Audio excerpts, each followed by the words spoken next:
Kadzo, Kenya, Africa. This is Hoka Teacher.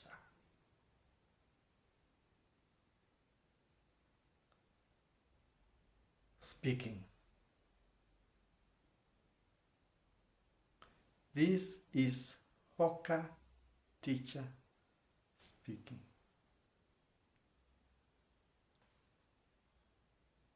There have been times when people have to talk about things that happen and perplex them. I'm talking with a history. I've been there for a while. When we were small children, in a town called Nakuru,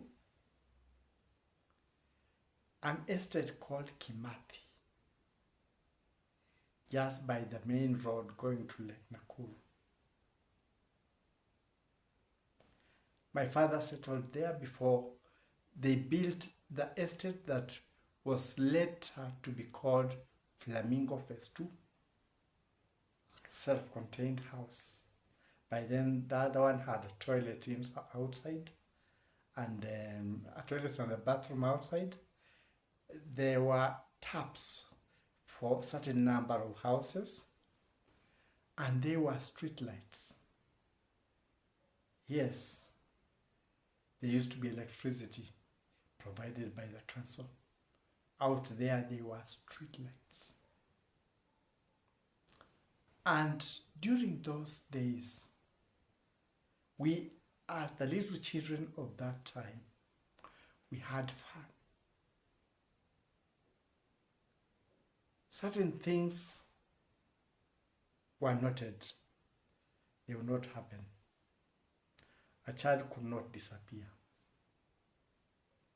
A child could not be harmed by anybody. A child would walk home to any place. Like I used to go a long distance to the social hall sometimes when we wanted to see the TV. When there were movies quite some distance, we would congregate as children and the parents did not worry. We would go and watch those movies until 9 p.m. in the night, and we would walk as children without fear.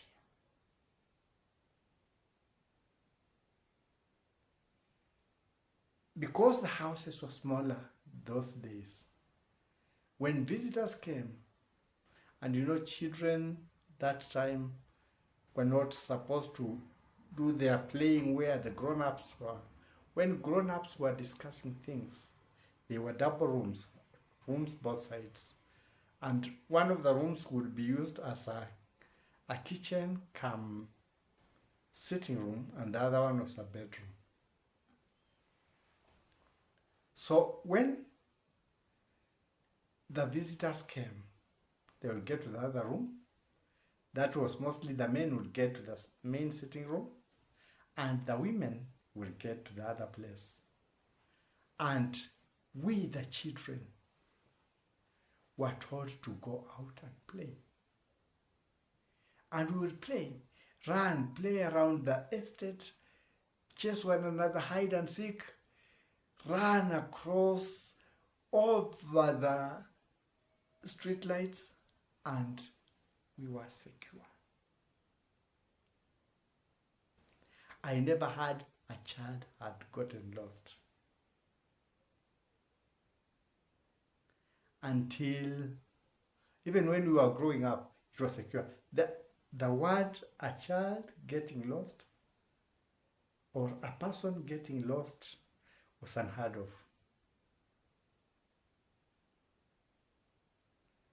And then during those days,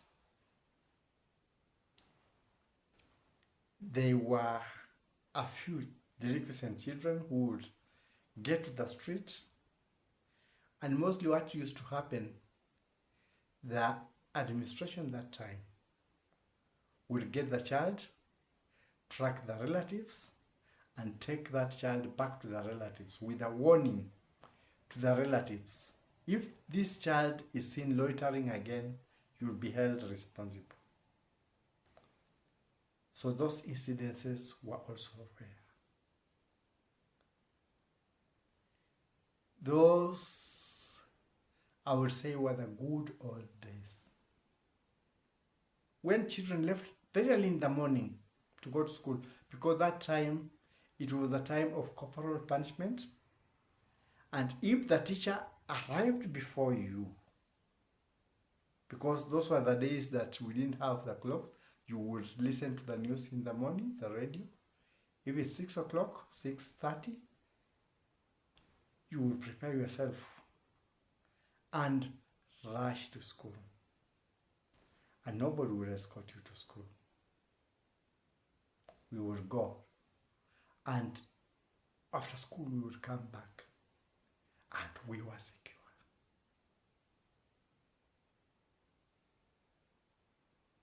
I grew up and there were no incidences of children disappearing. Maybe rumors of people suspecting that children would be swapped because there was that craze of having sons, and sometimes things would happen, but in very rare cases.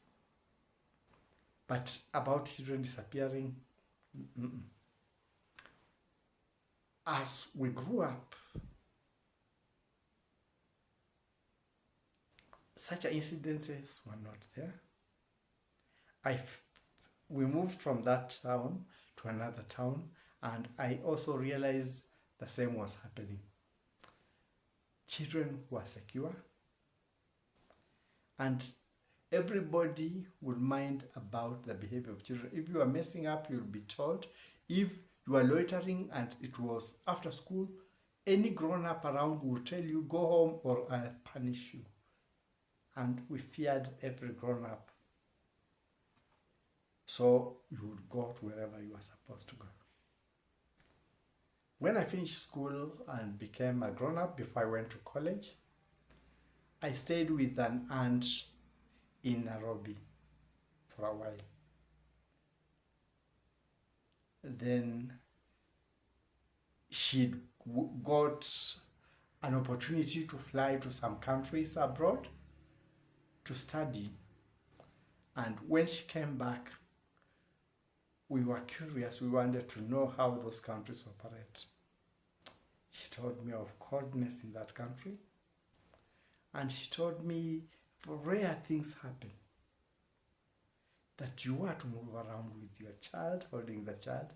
Because if a child disappeared, if you were not with the child, and that's why the rules in those countries are very severe about neglecting a child would be stolen. You will find a child raped and killed, and sometimes hidden in the snow. So you had to look after your children with a lot of care. Those were stories. I started teaching, and as a teacher, there were no cases of children disappearing. Disappearance, no. When it was lunchtime, we would tell children to go home. And if something happened that a child needed to do, he would be given permission and would rush home and would come back. The only thing was you had to tell them to be careful, to cross the road, careful, and the main highways were few, so you would tell them this highway. And a child would go and come back. Why am I talking about this? I'm talking about this because even when I finished and started teaching, I went to some outskirts, a center in the outskirts of Nakuru town called Subukia, and people never worried about children. Children? No. A child would play, a child would go home. No children. will disappear. I went back to the same big town, Nakuru, and started teaching a special school. And here we interacted with people from different places. And there was a time when we had volunteers from Japan. And one of the ladies was amazed because the neighboring schools, when the bell rang, children would go on their own, and she would see small children, preschool children, walking home on their own. And the question she asked was, aren't the parents of these children scared? And we were also surprised. Scared? Scared for what? And she told us, in our place, you can never stay away from your child. Because such a children are stolen and sometimes murdered in a painful ritual manner. We were perplexed because we never thought anybody can do harm to a child.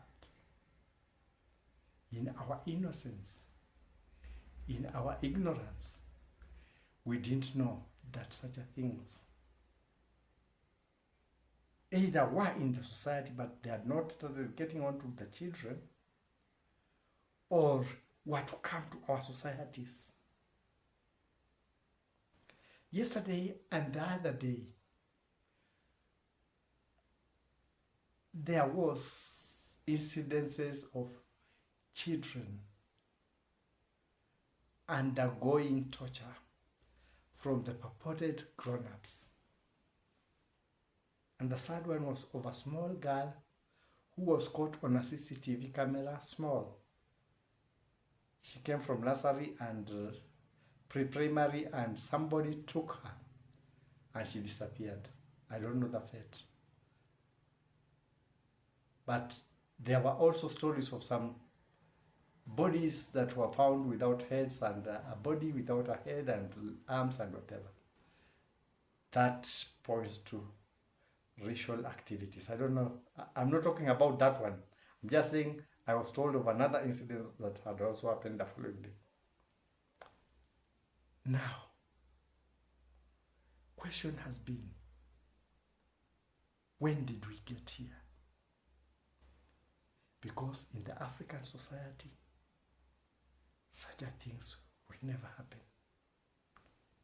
You would never worry about the children.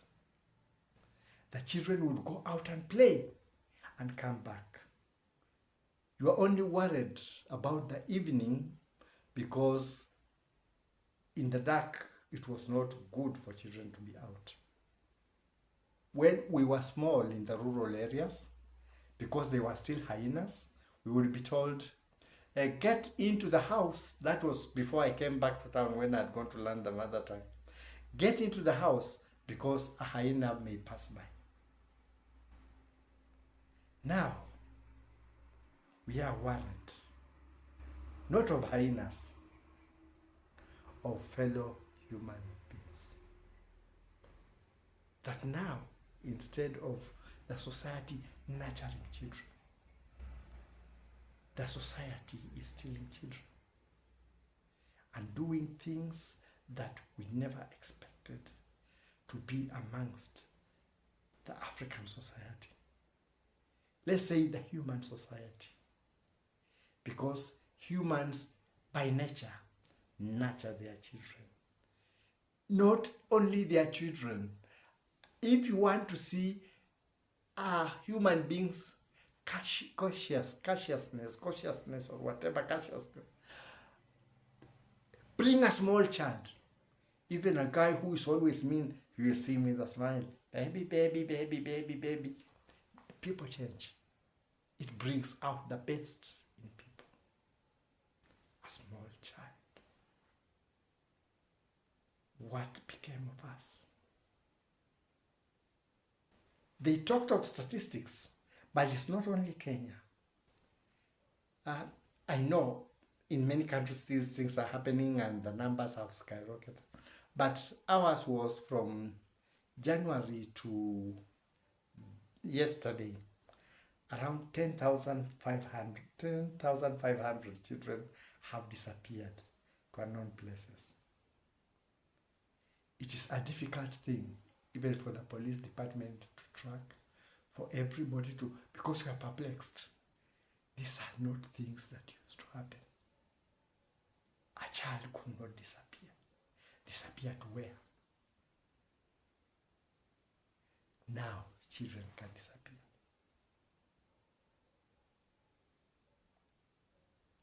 And when they were analyzing on ours and also on the other parts of the world, people have realized now there is human trafficking. Children are trafficked. And human beings are trafficked. Now, human beings have become commodities that are afraid of being stolen themselves. The other times in the past, you would be afraid that people would come and mob you and steal your property. Not you. You are not an item to be stolen. Your child was not an item to be stolen. And rarely was evil inflicted upon the children. Question: what has become of us human beings? That now, the thing we used to call humanity is no longer in us. From when did we change from being humans who saw humanity in other human beings to being animals who see prey in other human beings? Before what happened to me and this journey that started and those things that I've told you in the past, because I've talked about a lot of things, I was staying where I was staying in Nakuru. And one time when we were coming from work, we had to take public means. I reached a place, a small center near our place, and people had congregated by the roadside. And everybody was surprised that a man had been found in a carton in some thickets. And they were talking, a man stolen, a grown-up man stolen, because people could not conceive. People could not conceive that. People could not be able to take that in their mind. How? A grown man stolen, put in a carton box. If I had not encountered what I have encountered and the stories I had told you, I would also think this would be an impossible thing. But now we all can believe there is a market in human. There is a market in children. There is a market for organs, for rituals. And when we were looking at those other things, this is what everybody argues and talk about. But there are also some species from unknown places that have also put human beings on the menu. You remember when I was teaching you not teaching, when we were discussing, because these are things that we had just found on the internet together. When I was talking of alien species, there was talk of some species that loved flesh from small children because it does not contain nicotine. So I keep wondering, are we becoming merchants of other human beings? Are we selling them to other human beings? Or are we selling them to things we think are fiction? Because there was humanity in human beings. Everywhere, the whole world. Nobody wanted evil to a child. Nobody wanted evil to our human beings. And if somebody was killed, it was either an assassination and people knew there was a reason for the assassination, which was a rare thing to happen. Or if countries were fighting war, then soldiers would die in the battlefield. Or when robbers were stealing and they were interrupted, sometimes there would be a shootout and some of them would die and some of the people shooting or whatever. But under normal circumstances, human life appeared to be sacred. The very institutions that are supposed to talk about this morality sometimes happen to be caught in it. This is an appeal to us as human beings. Let's search ourselves. Let's find our humanity. Let's rise up to be human beings once more. Let people look at a human being with confidence that you can be secure in human company, rather than when you see a human being, you get worried because you may become prey. Yes, that is now what is becoming. It's like when you see another human being, it appears like you are seeing a lion because you don't know what is going on in his mind. He may be looking at you and seeing an animal for the ritual, or seeing you as an item that can bring him or her money. So such things are inflicting fear amongst the communities and societies. And it's a high time that as human beings, I liked what I saw on TV. There are organizations that are sensitizing people about children and children trafficking, and they are even saying when you see a child missing or something like that, report to the nearest legal place that you can do the reporting. But it would also be good if we would have also things even on the internet and whatever that would sensitize us and call us back to our humanity. We are human beings. We are not animals. Or we may be animals that were created with a conscience of taking care of fellow human beings. May we talk to one another within the social media, within every place, so that we find back our humanity, so that humans are not scared in other human beings' company, but feel secure like it used to be in the past. That's my take for now.